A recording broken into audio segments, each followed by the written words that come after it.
देखते हैं इस 11 सालों को। मैं देश की जनता को, मोदी जी को, अमित शाह जी को, जेपी नड्डा जी को और बीजेपी के सभी कार्यकर्ताओं को कि मोदी जी की सरकार के 11 साल पूरे होने पर बहुत बहुत बधाई देता हूं, बहुत बहुत शुभकामनाएं देता हूं। ये 11वां वर्ष सुशासन और गरीब कल्याण के नाम से जाना जाएगा। बीजेपी की स्थापना 1980 में हुई, परंतु जो मूल राजनीतिक दल जनसंघ है उसकी स्थापना 1951 में हुई और उस समय ये जिन संकल्पों को लेकर चला गया था कि आम आदमी के जीवन में रोशनी आना चाहिए, दीनदयाल उपाध्याय जी का कि जो सबसे पीछे सबसे नीचे है उसके जीवन में रोशनी आना चाहिए, भारत को अणु बम बनाना चाहिए,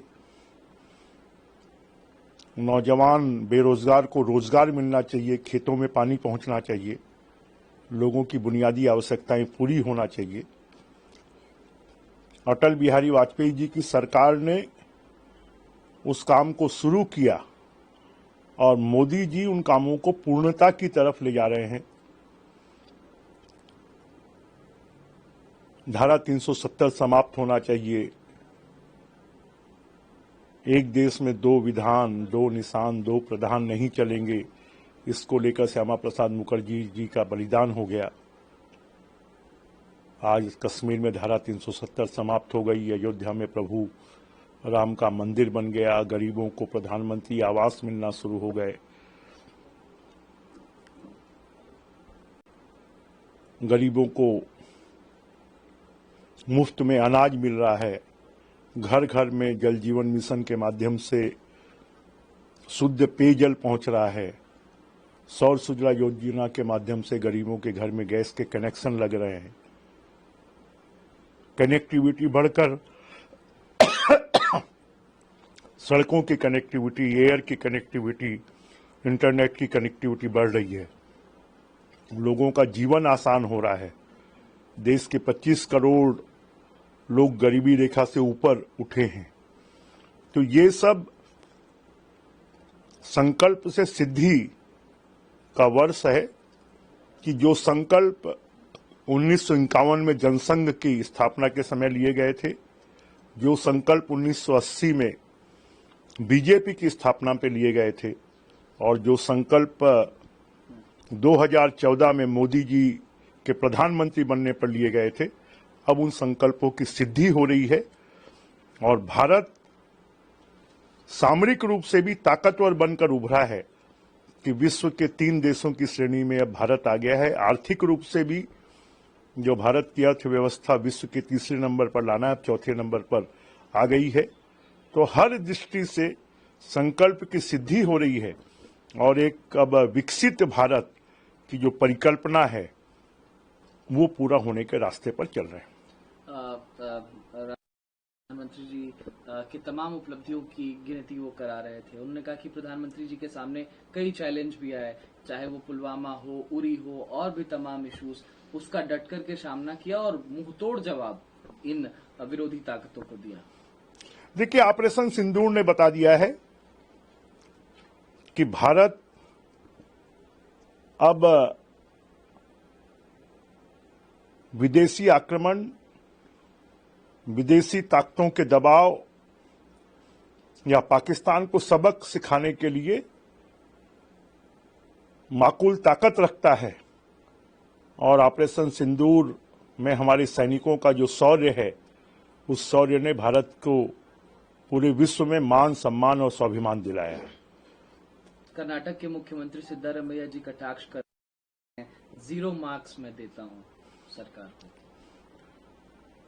ऐसा है, सिद्धारमैया जी के मार्क्स का कोई मतलब नहीं है। अगर वेलवर है तो इस देश की जनता है, और इस देश की जनता ने 3 बार बीजेपी की सरकार बनाकर मोदी जी को प्रधानमंत्री बनाकर बता दिया है कि वो मोदी जी के कामों से खुश है। अखिलेश जी कह रहे हैं कि अगर 9 साल मिला लिए जाएं तो अभी तक 20 बरस हो गए। इस 20 साल की अकाउंटेबिलिटी आप लोगों के ऊपर बनती है। शिक्षा के क्षेत्र में आपने क्या किया, कृषि के क्षेत्र में आपने क्या किया, क्या हुआ आखिर देश? अखिलेश जी, पहले तो गणित सीख लीजिए।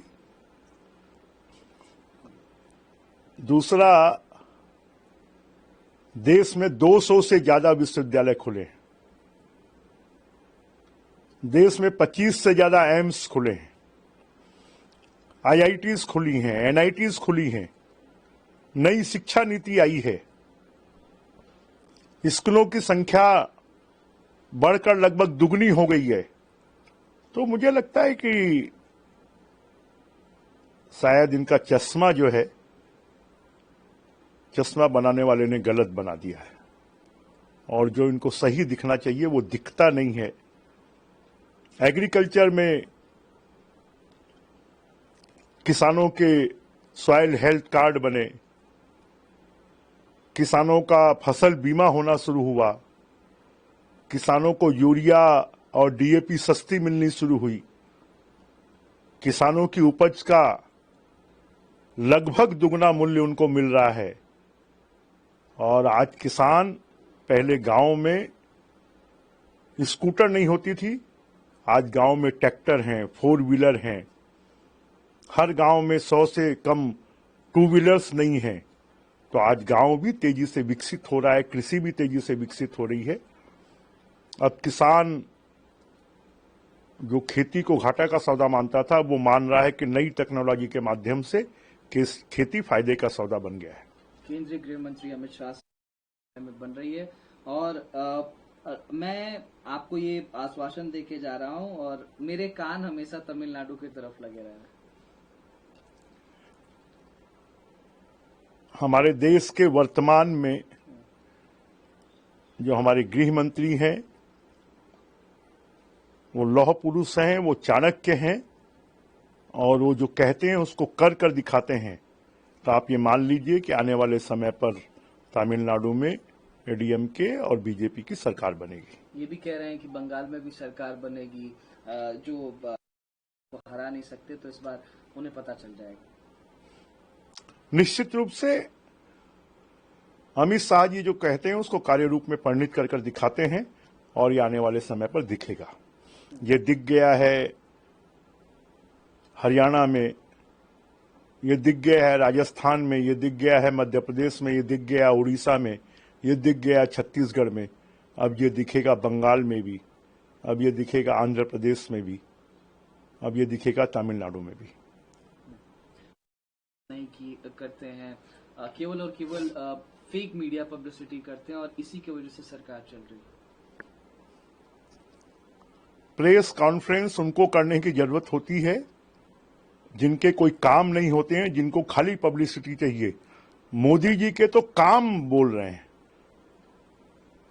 और उनके काम के माध्यम से जनता तक पूरा मैसेज पहुंच रहा है। खाली प्रेस कॉन्फ्रेंस से मैसेज नहीं पहुंचता है।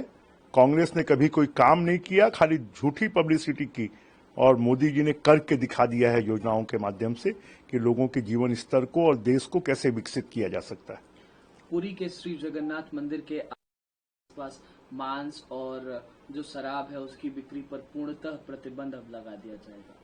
मैं उड़ीसा सरकार को, उनके मुख्यमंत्री जी को बहुत बहुत धन्यवाद देता हूं कि जो श्रद्धालु हैं, जो भक्त हैं, उनकी भावनाओं को उन्होंने सम्मान किया है और एक अच्छा और एक बड़ा निर्णय लिया है।